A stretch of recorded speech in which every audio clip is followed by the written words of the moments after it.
Shalom, salam sejahtera, selamat pagi. Kita bertemu lagi di acara Embun Surgawi.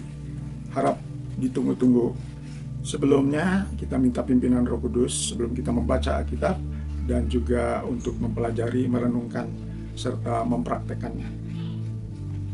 Tuhan Yesus, kami bersyukur saat ini diberikan kesempatan kembali untuk masuk dalam renungan Embun Surgawi.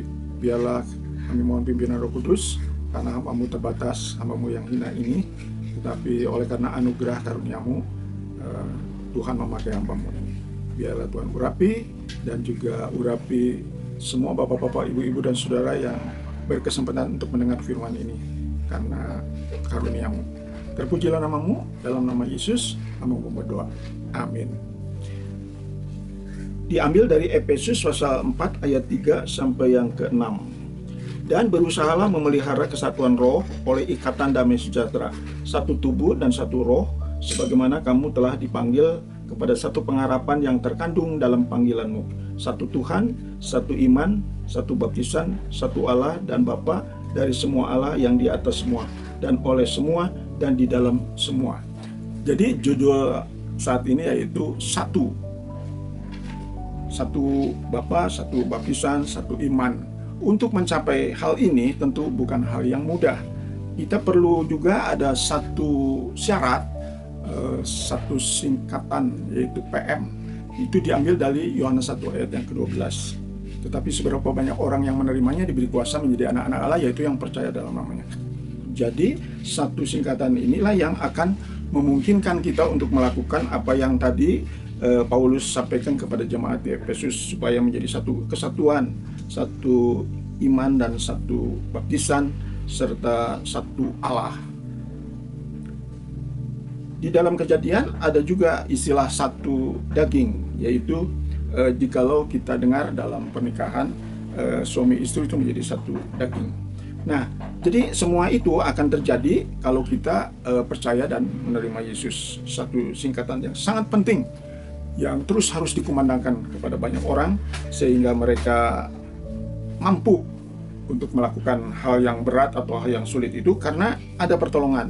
Jadi kalau kita percaya menerima Yesus, maka mengundang Yesus masuk hati, maka Roh Kudus menjadi materai dan menjamin kita, akan melengkapi kita menjadi diberi kuasa menjadi anak-anak Allah, dan juga kita mampu untuk melakukan berita-berita itu. Apalagi dalam perintah satu amanat agung dalam Matius pasal 28 ayat 18-20, yaitu pergilah, jadikanlah segala bangsa, dan ia akan menyertai. Bagi pembangunan satu tubuh ini, untuk menjadi kesatuan dalam iman, di dalam berbagai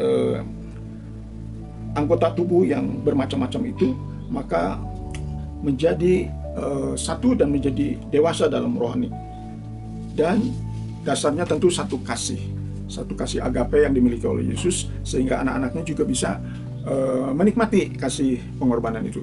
Dan juga satu jalan, satu kebenaran, satu hidup, yaitu Yesus sendiri yang berkata, akulah jalan dan kebenaran dan hidup. Satu nama dalam Kisah Para Rasul 4 ayat 12, yaitu di dunia ini, di kolong langit ini, maka tidak ada satu nama lain yang kita beroleh keselamatan. Satu tujuan, yaitu hidup kita dari yang waktu diciptakan sampai sekarang itu untuk berbuat baik.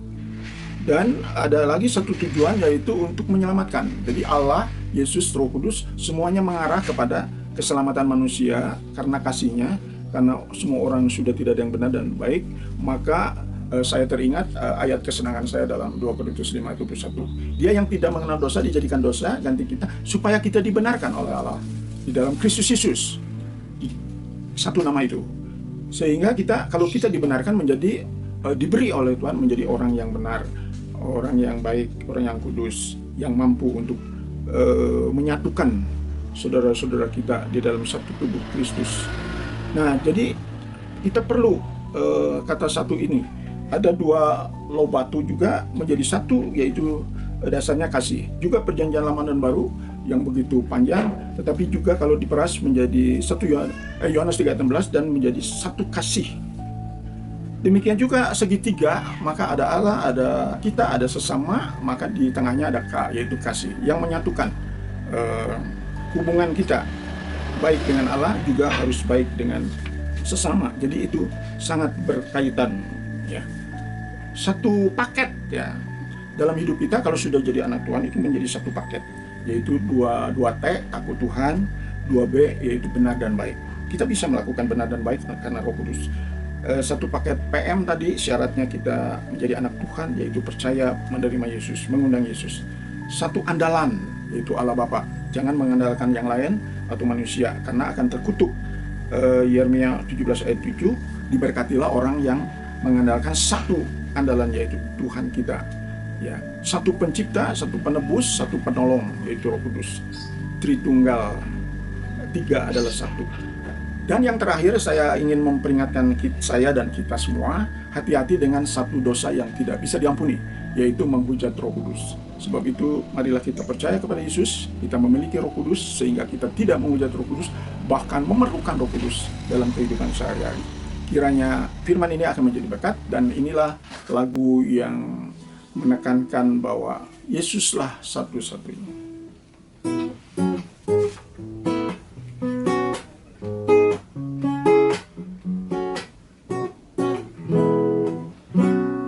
Yesus itulah satu-satunya penolongku yang sungguh.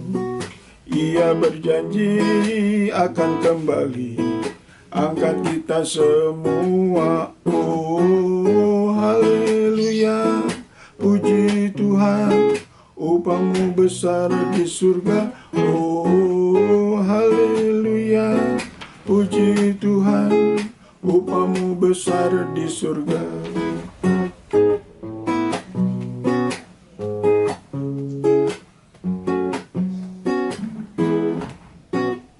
Yesus itulah satu-satunya penolongku yang sungguh. Ia berjanji akan kembali angkat kita semua. Oh haleluya, puji Tuhan, upahmu besar di surga. Oh haleluya, puji Tuhan, upahmu besar di surga. Oh Immanuel, Raja damai, penasehat yang ajaib. Dialah Bapa kekal dan perkasa, dialah imam yang besar. Dialah imam yang besar. Dialah imam yang besar.